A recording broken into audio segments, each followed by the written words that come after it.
তো আমরা এখন দেখবো ইন্ডাকশন মোটরের টর্ক স্পিড ক্যারেক্টারিস্টিক্স। তো এইটা দেখার উদ্দেশ্যটা কি?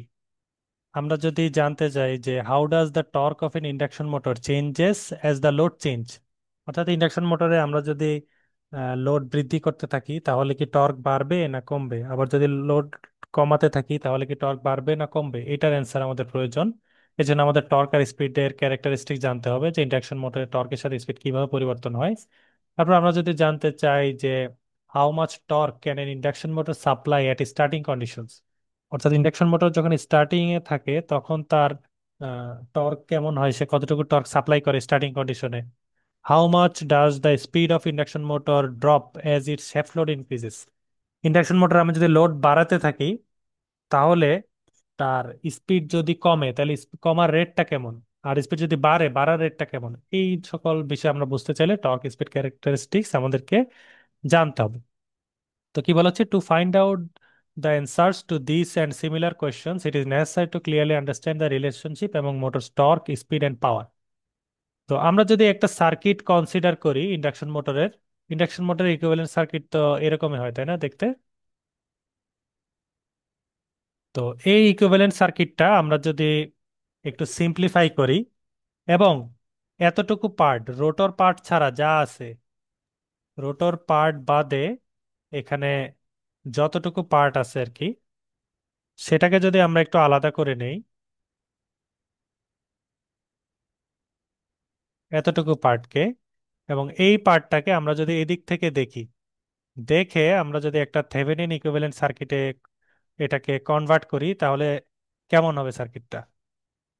তো দেখো, থেভেনিন ইকুইভ্যালেন্ট যদি করি, থেভেনিন ইকুইভ্যালেন্ট করা মানে কি, ওই সার্কিটের থেভেনিন ইম্পিডেন্স বের করা, থেভেনিন ভোল্টেজ বের করা।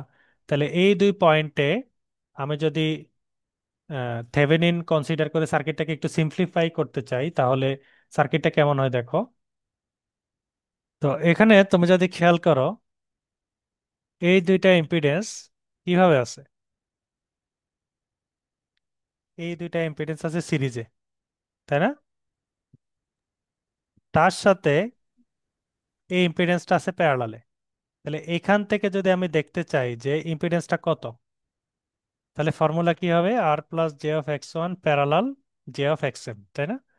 তো প্যারালাল করলে কি হয়, প্যারালাল করলে উপরে হয় গুণ নিচে হয় যোগ, তাই না? প্যারালালের এই যে ফর্মুলা, ইনভার্স তারপর আবার ইনভার্স। তো আমরা থেভেনিন ইম্পিডেন্স যদি বের করি এতটুকু সার্কিটের জন্য, সেটার মান হবে এটা। আবার আমরা যদি এখানে থেভেনিনের ভোল্টেজ বের করি তাহলে কত হবে, এখানে থেভেনিন ভোল্টেজ বের করা মানে কি অ্যাকচুয়ালি এই ইম্পিডেন্সের আড়াআড়িতে ভোল্টেজ বের করা। তো ভোল্টেজ ডিভাইডার দাও, total voltage divided by Thevenin ভোল্টেজের ফর্মুলা কি, টোটাল ভোল্টেজ ইন্টু যার ভোল্টেজ বের করবা তার ইম্পিডেন্স ডিভাইডেড বাই টোটাল ব্রাঞ্চের ইম্পিডেন্স। তাহলে এখানে কি করা হলো, থেভেনিন ভোল্টেজটা কি হচ্ছে V one into j of X M divided by R one plus J of X one plus X M. খেয়াল করে দেখো তো বোঝো কি না এই জেড টি এসটা কিভাবে বের করা হয়েছে এবং ভিটিএসটা কিভাবে বের করা হয়েছে।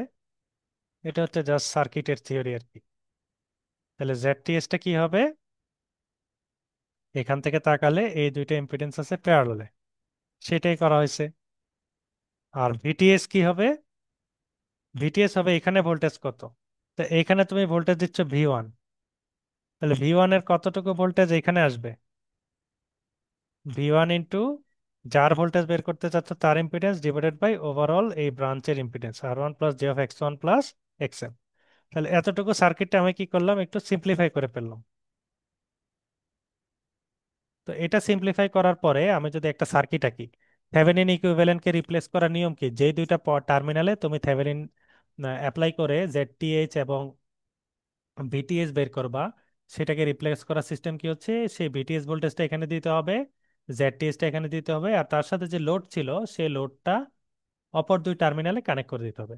তাহলে আমরা কি করলাম, ইন্ডাকশন মোটরের ইকুইভ্যালেন্ট সার্কিটে থেভেনিন অ্যাপ্লাই করে ওই প্যারালাল ব্রাঞ্চটাকে জাস্ট সরাই কি করলাম, সিরিজে নিয়ে আসলাম। তো এভাবে আনার পরে এখন আমি যদি এই যে থেভেনিন ইকুইভ্যালেন্ট সার্কিটটা হলো ইন্ডাকশন মোটরের, তার কারেন্টটা বের করতে চাই, এই কারেন্টটার মান কত হবে, ভিটিএস ডিভাইডেড বাই এই ওভারঅল এই ইম্পিডেন্স, তাই না? তাহলে ভিটিএস তো ভিটিএস, আর ইম্পিডেন্স কত, RTS plus J of X TS, আর এই দুইটা যোগ করলে R2/S plus J of X two. তাহলে এই জিনিসটা আমরা এখানে বসাই দিলাম। দেখো আই টুর ফর্মুলাটা বোঝা যাচ্ছে কিনা। জাস্ট এখানের ভোল্টেজকে ওভারঅল ইম্পিডেন্স দিয়ে ভাগ, যেহেতু সব সিরিজ সরাসরি যোগ হয়ে গেছে। আচ্ছা, এখন আমরা যদি এয়ার গ্যাপ পাওয়ার জানতে চাই, এয়ার গ্যাপ পাওয়ার বের করার ফর্মুলা কি? এয়ার গ্যাপ পাওয়ার হচ্ছে 3I2 প্রাইম স্কোয়ার R2/S। অর্থাৎ এয়ার গ্যাপে কতটুকু পাওয়ার থাকে? রোটর কপার লস প্লাস মোটরের পাওয়ার, পাওয়ার ডেভেলপড, তাই না? তাহলে রোটর কপার লস আর ডেভেলপ পাওয়ার দুইটা যোগ দিলে কি হয়? এয়ার এর পাওয়ারটা পাও, এয়ার গ্যাপ পাওয়ার। তাহলে এয়ার গ্যাপ পাওয়ার কি? 3I2 prime square R2 prime by S। ঠিক আছে। তো এইটাকে আমরা যদি কারেন্টের ফর্মুলা দিয়ে রিপ্লেস করি, আমরা কি জানি? কারেন্ট মানে কি জানি? VTS/RTS plus R2 prime by S plus J of X TS plus X2 prime. এই জিনিসটা যদি আমরা এখানে জাস্ট রিপ্লেস করে দেই কারেন্টের জায়গায়, তাইলে এই যে পুরা ফর্মুলাটা, এই ফর্মুলাটা দেখতে এমন হয়। দেখো তো বোঝো কিনা? কারেন্টের ভ্যালুটা জাস্ট রিপ্লেস করা হয়েছে এখানে। I2 প্রাইমের যে মান সেটা এখান থেকে নিয়ে এখানে বসানো হয়েছে, এবং বসানোর পরে আমরা এই ইকুয়েশনটা পেয়ে গেছি। তো এই ইকুয়েশনটা ফাইনালি আমরা যেটা পাইলাম সেটা হচ্ছে এয়ার গ্যাপ পাওয়ারের ফর্মুলা। তো আমরা যদি ইনডিউস টর্ক বাইর করতে চাই, তাহলে এয়ার গ্যাপ পাওয়ারটাকে কি জাস্ট সিনক্রোনাস স্পিড দিয়ে ভাগ দিলেই আমরা ইনডিউস টর্কটা পেয়ে যাব। তো সেখানে যদি আমি এই ফর্মুলাটা বসাই দেই, এয়ার গ্যাপ পাওয়ারের ফুল ফর্মুলা আর নিচে কি জাস্ট ওমেগা S, এটা বসাই দেওয়ার পরে টর্কের যে ফর্মুলাটা দেওয়া দাঁড়াচ্ছে সেটা কি? 3 VTH square R2 prime by S divided by omega S into একটা ওভারঅল ইম্পিডেন্স আমরা পেয়ে যাচ্ছি। তো যেই ফর্মুলাটা আমরা এখানে পেলাম, ঠিক আছে, টর্কের যে ইকুয়েশনটা আমরা এখানে পেলাম, সেই ইকুয়েশনে তুমি যদি একটু খেয়াল করো এখানে কি কি আছে? R2 prime by S, R2 prime by S, XTS, X2 prime. এটাকে যদি আমরা একটু অ্যাপ্রক্সিমেট করি তাহলে কি করা যায়? দেখো, ইন্ডাকশন মোটরে স্টেটরের যে রেজিস্ট্যান্স থাকে সেটা হচ্ছে নেগলিজিবল, সেটার মান হচ্ছে অনেক ছোট থাকে। তো তুমি যদি ফর্মুলা আরো সিম্পলিফাই করতে চাও, স্টেটরের যে রেজিস্ট্যান্স সেটাকে তুমি কি করতে পারো? বাদ দিতে পারো। স্টেটরের রেজিস্ট্যান্সটা কই আছে? থেভেনিনের ভিতরে আছে না, আরটিএইচ এর ভিতরে। এজন্য আমরা কি করে দিছি, এই আরটিএইচ যে টার্মটা, এই টার্মটাকে আমরা এখানে নেগলেক্ট করে দিছি, সেটা বাদ। ঠিক আছে। তাহলে আমার কাছে আর আছে কি? আরটিএইচ টার্মটা আমার কাছ থেকে বাদ চলে গেল। আহ, আমার কাছে থাকলো কি? R2 prime by S plus X2 prime whole square. তাহলে কি বলা হচ্ছে? Assume that the stator resistance and reactance is negligible, then the torque equation is reduced to। তাহলে স্টেটরের রেজিস্ট্যান্স আর রিঅ্যাকট্যান্স ইন্ডাকশন মোটরে অ্যাজ ইউজুয়ালি কম হয়, এজন্য ফর্মুলাটা সিম্পলিফাই করার জন্য আমরা কি করে দিছি, স্টেটরের যে টার্ম RTS আর XTS এই দুইটাকে আমরা বাদ দিয়ে দিছি। বাদ দিয়ে ফর্মুলাটা কি হয়ে গেছে? এতক্ষণ ছিল ইকুয়াল, তাই না?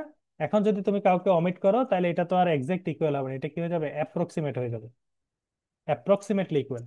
তাহলে আমরা কি করলাম? আমরা এখানে ইকুয়ালের জায়গায় অ্যাপ্রক্সিমেটলি ইকুয়াল করে ফর্মুলাটাকে আরেকটু সিম্পলিফাই করলাম। তো এটাকে আমরা যদি আরো সিম্পলিফাই করি টর্কের ফর্মুলাকে, কারণ আমরা কোথায় যাচ্ছি? টর্ক স্পিড ক্যারেক্টারিস্টিক্স দেখবো, এই জন্য আমরা টর্কের ফর্মুলাটাকে আরো সিম্পলিফাই করতেছি। তো তুমি যদি খেয়াল করো, in the low speed region, high slip, তুমি চিন্তা করো স্লিপ মানে কি? NS - NR, তাই না? তাইলে যখন স্পিড কম থাকে, NR কম থাকে, তখন স্লিপ বেশি থাকে না? এজন্য কি বলা হচ্ছে? In the low speed region, যেখানে কি slip high, the effect of rotor resistance is negligible when compared with the rotor leakage reactance, and this can be neglected from the denominator to simplify the torque equation। তো এখান থেকে আমরা কি করতেছি? আমরা আরেকটা টার্মকে নেগলেক্ট করে দিচ্ছি। কেন? আমরা বলতেছি যদি লো স্পিড রিজিয়ন থাকে যেখানে স্লিপ হাই, সেখানে effect of rotor resistance is negligible. তাহলে রোটর রেজিস্ট্যান্সের যে এফেক্ট সেটা কি হয়? সেখানে কম থাকে। তাহলে লো স্পিড রিজিয়নে যদি রোটর রেজিস্ট্যান্সটা অনেক কম থাকে, যেখানে স্লিপের মান অনেক বেশি, তুমি চিন্তা করো এই R2 প্রাইমের মান অনেক কম আর এই স্লিপের মান কি অনেক বেশি, তাইলে তুমি ধরো R2 প্রাইমের মান হচ্ছে 0.01, আর স্লিপের মান আসলো মনে করো অনেক ছোট,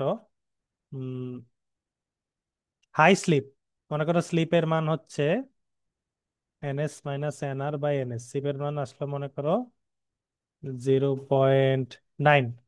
তো এইটাকে যদি ভাগ করো একটা ছোট সংখ্যা আসবে না? এটাকে আবার স্কোয়ার করলে কি হবে, আরো একটা ছোট সংখ্যা আসবে। তাহলে এই টার্মটা আবার কি আছে, নিজেই তো ছোট আবার স্কোয়ার করছো, তো একটা দশমিকের সংখ্যা ছোট, এটাকে স্কোয়ার করলে আরো ছোট হয়ে যায়।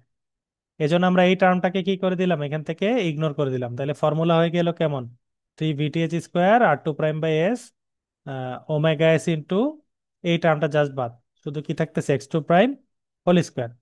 তো তুমি এটাকে যদি একটু সিম্পলিফাই করো, এসটাকে জাস্ট নিচে নিয়ে আসছো, তাহলে ফাইনালি এই টিম্পলিফাই করার পরে আমার ফর্মুলাটা কেমন দাঁড়ায়? ফর্মুলাটা দাঁড়ায় 3 VTH² S/ওমেগা S R2 প্রাইম। এটা হচ্ছে টর্কের কি ফর্মুলা, অ্যাপ্রক্সিমেট ফর্মুলা। এখানে আমরা কি করছি, প্রথমে আমরা স্টেটরের যে রেজিস্ট্যান্স রিঅ্যাকট্যান্স এগুলাকে ইগনোর করছি, তারপরে লো স্পিড রিজিয়নে আমরা কি করছি, R2 প্রাইমকে নেগলেক্ট করছি, ঠিক আছে। আবার তারপরে আমরা আরেকটা টার্মকে ইগনোর করে টর্কের ফাইনালি যে ফর্মুলাটা পাইছি সেটা কি, 3 VTH² S/ওমেগা S R2 প্রাইম। তো এই যে ফর্মুলা, এখানে যদি তুমি খেয়াল করো তাহলে টর্ক কার সমানুপাতিক দেখো তো, থেভেনিন ভোল্টেজের সমানুপাতিক নাকি স্কোয়ারের সমানুপাতিক?